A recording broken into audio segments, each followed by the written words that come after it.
Thank you, Sir Jess, for that very generous introduction. Please sit down.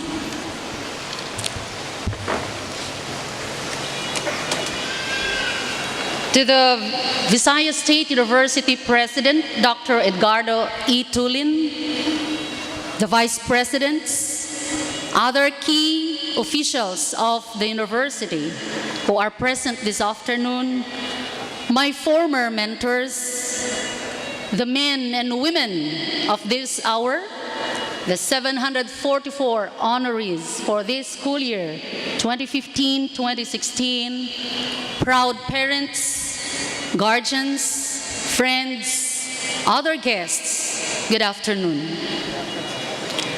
First of all, I won't miss expressing my deep and sincere gratitude to my alma mater for this opportunity. In fact, this is my first time to go up on stage after my graduation in 1990. As an alumna of this prestigious university, I found this chance as an honor and privilege. I hope I can give justice to your invitation and continue to inspire you, dear students, who will soon bring pride and honor to Visayas State University, my beloved alma mater, my second home, and soon to be yours. Upon receipt of the invitation last week, if I'm not mistaken, I immediately asked myself, what will I share to the honorees? Will I be able to meet their expectations? You know, my heart was full of thoughts and memories, but until last night, I could hardly scribble a sentence and organize my ideas because of the thought that your generation, the millennials, the Gen Y, right? And my generation, Gen X or the Gen Bust, got a big disparity when it comes to ideals and desires. And more so, your generation, the millennials, grew up and began their careers in a time when almost every household or every home has internet connection, when almost all individuals has an access to social media, right? When I wrote my thesis in 1990, myself and my mother used her typewriter. However, just having the thought that I'll be sharing insights to the school year's honor students, the VSU's cream of the crop, I am inspired because I was once, modesty aside, a consistent honor student like you from first year to fourth year college in this very institution. And I know how it feels to be one of VISCA's and VSU's honor students. Truly, this invitation humbled me so much, for these opportunities is so rare and so precious. Young gentlemen and ladies, to top in every hour-long exams, if you still have hour-long exams, like what we had before, and term exams is just one small step towards being successful in your quest for college education. And to be part of this overwhelming number of honor students and special awardees is another step. Getting your desired diplomas for the fourth-year students or fifth-year students is another story. Receiving medals during graduation is another achievement. Passing the board exam and even topping the board exam is not even enough. Surely there would be more and more steps to take and much longer strides to take or to make before you could feel the true essence of being successful in life. If you are serious about being successful in life, then you can do nothing better than educating yourself about the inspirational stories of successful men and women. After all, your utmost desire after graduation is to have a career or a business that would help make you a living and make you live a fruitful and significantly different life. As what M. Farrokh Radwan has said, many people who want to achieve success in life, career, or business fail to do it because they fail to know what it takes to be successful and how the road to success looks like. They just see the final result, which is the successful person, without having any idea about what this person went through. By knowing the inspirational stories of successful people, we will learn how the road to success looks like, and your chance of succeeding in life will become much higher. At this point, my dear honorees, please allow me to share with you several inspirational stories of famous people in the world. Do you know Soichiro Honda? Did I pronounce his name correctly? Mr. Honda is the founder of the company Honda, which is one of the well-known large automotive companies. Honda's story starts when he went for a job and interview to work for the Toyota company. Mr. Honda was rejected and was told that he is not fit for the job in Toyota. The man didn't give up and decided to create a company that now competes with Toyota, and so Honda was born. If there is anything we can learn from this inspiring success story, it would be to never give up. What about Stephen King's inspirational success story?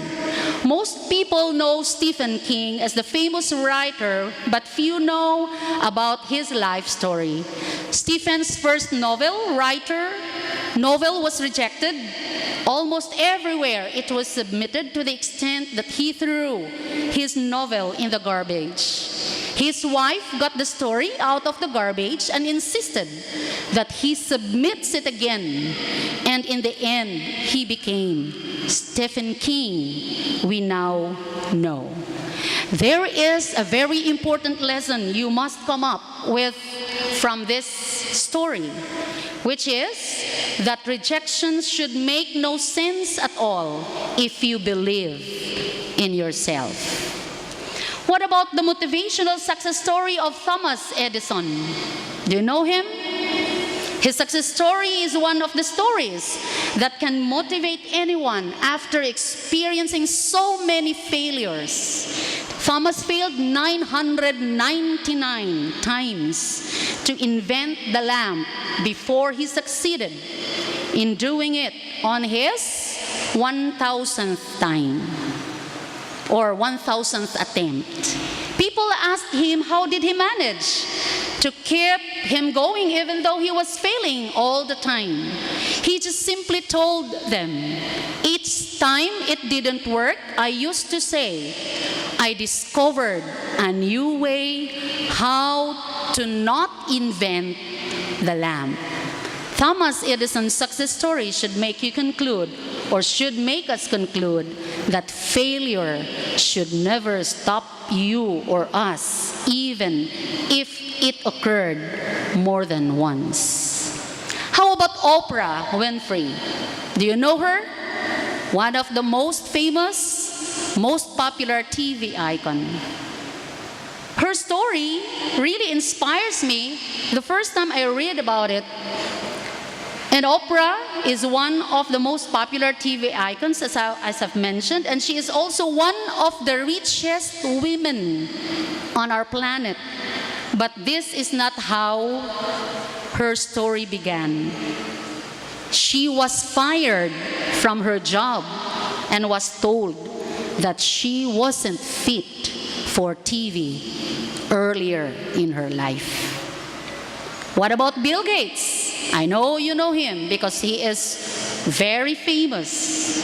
He is the founder of Microsoft and one of the inspirational business leaders living these days. But do you know that his idea of creating a computer that has graphical interface and a mouse was rejected when he first submitted it to another company?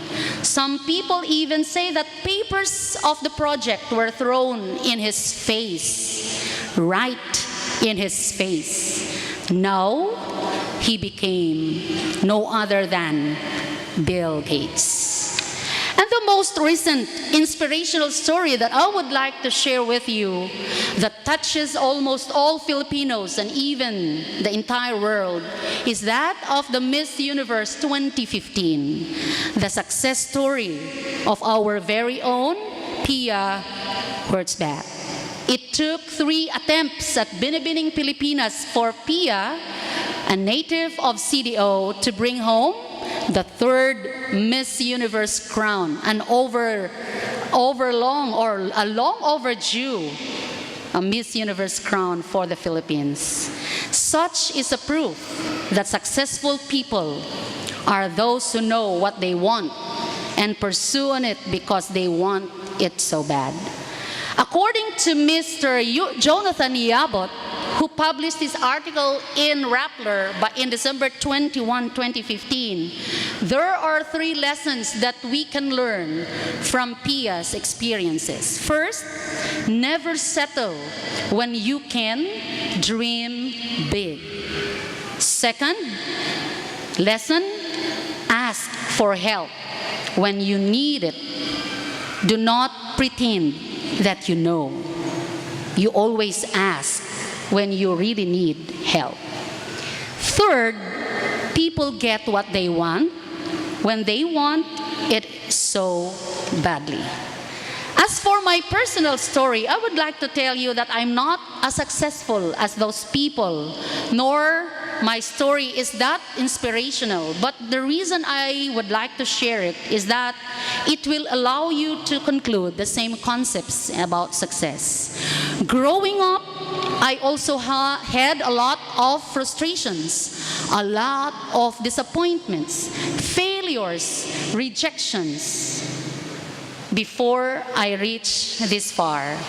Every time I fail, I always tell myself to get up and to keep going, and had promised myself to learn from those failures and rejections, that such rejections and disappointments should propel me to work even harder and be more passionate in fulfilling my dreams. And above all, I never forgot to ask His guidance, wisdom, and protection. Certainly, these success stories are told in order to inspire you, dear honorees, to motivate and encourage you and all of us to succeed in life and in work and in your studies and in whatever undertaking each one of you or us will engage with. On the whole, the most precious lessons that Mr. Radwan would like to tell us from these stories are: first, rejection should never stop you. Second, failure is not a problem at all. Third, people who reject you know nothing. And the last, believing in yourself is the key to success in life. Dear millennials, success doesn't happen by chance. It has to be achieved. You have to dream big, start small, and work hard. Remember, the competition beyond college education outside Visayas State University after your graduation is much, much tougher, especially now that your competitors will be the graduates of other universities from within and beyond the Philippines. In this 21st century, educational attainment plays a critical role in virtually every labor market outcome.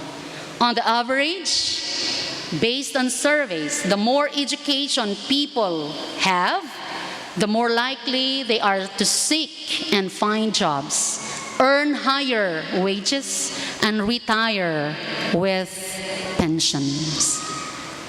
So, pursue your dreams and carry on all the challenges that may come your way, and learn to translate all these problems, all these rejections, all these challenges into big opportunities.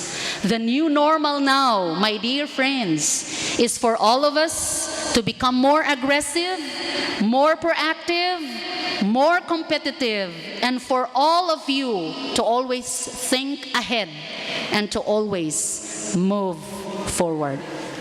As you pursue your education here at this very prestigious university, my alma mater, I'm pretty sure you'd still be confronted with lots of challenges and adversaries.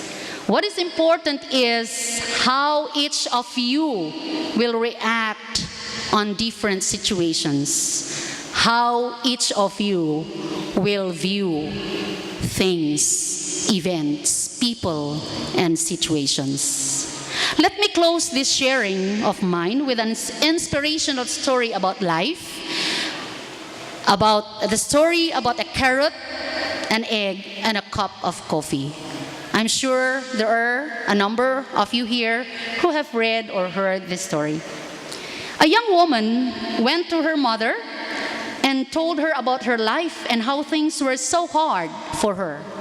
She did not know how she was going to make it and wanted to give up. She was tired of fighting and struggling. It seemed that as one problem was solved, a new one arose. Her mother took her daughter to the kitchen. She filled 3 pots with water and placed each on a high fire. Soon the pots came to a boil. In the first, she placed the carrots. In the second, she placed the eggs. And in the last, she poured ground coffee beans. She let them sit and boil without saying a word. In about 20 minutes, she turned off the burners. She fished the carrots out and placed them in a bowl. She pulled the eggs out from the pot and placed them in another container. Then she ladled the coffee out and placed it in a container. Turning to her daughter, she asked, "Tell me, what do you see?" "Carrots, eggs, and coffee," the daughter replied. Her mother brought her closer and asked her to feel the carrots. She did and noted that they were soft after boiling. The mother then asked the daughter to take an egg and break it. After pulling off the shell, she observed the hard-boiled egg. Finally, the mother asked the daughter to sip the coffee. The daughter smiled as she tasted its rich aroma. The daughter then asked, what does it mean, mother?" Her mother explained that each of these objects had faced the same adversity, the same challenge, the boiling water. But each reacted differently. The carrot went in strong, hard, and unrelenting. However, after being subjected to the boiling water, it softened and became weak. The egg then has been fragile. Its thin outer shell had protected its liquid interior, but after sitting through the boiling water, its inside became hardened. The ground coffee beans were unique, however. After they were in boiling water, they had changed the water. Which are you, dear honorees? Are you a carrot, an egg, or a coffee bean? Am I the carrot? Are you the carrot that seems to be strong, but with pain and adversity, you will wilt and become soft and lose your strength? Are you the egg that starts with a malleable heart, but changes with the heat? Do you have that fluid spirit, but after a death, a breakup, a financial hardship, a failure in school, or some other trials, have you become hardened and stiff?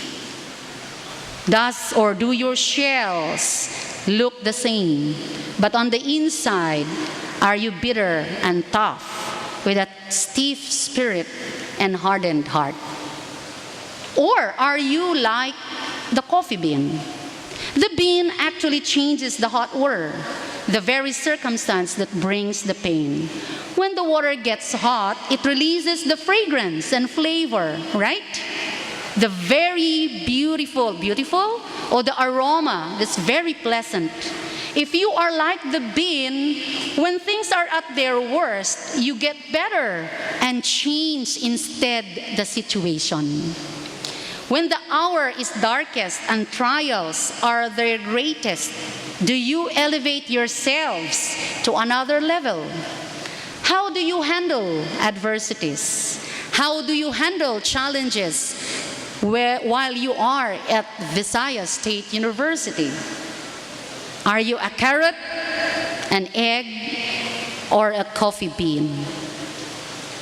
On a personal note, I would like to encourage each one of you to be like the coffee beans, for you to aspire for more, to see things positively, and most importantly, to also inspire other VSU students and even the young people in your respective communities to learn their craft, to be diligent in their studies, and to be passionate about dreaming a brighter future of their own, like your dreams, and a brighter future for Region 8 and our country. To the honorees, my warmest congratulations to all of you for making and reaching this far, and for all your academic achievements.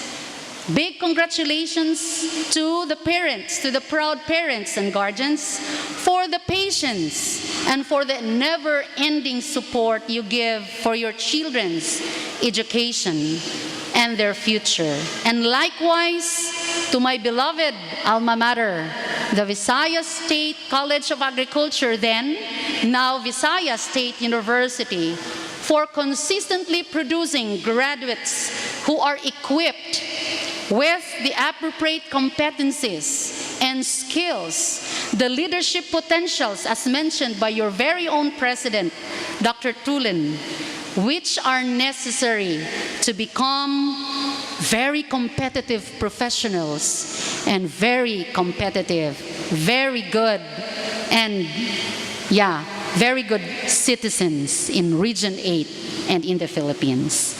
Again, from the bottom of my heart, thank you for this rare opportunity to be with you this afternoon. God bless everyone.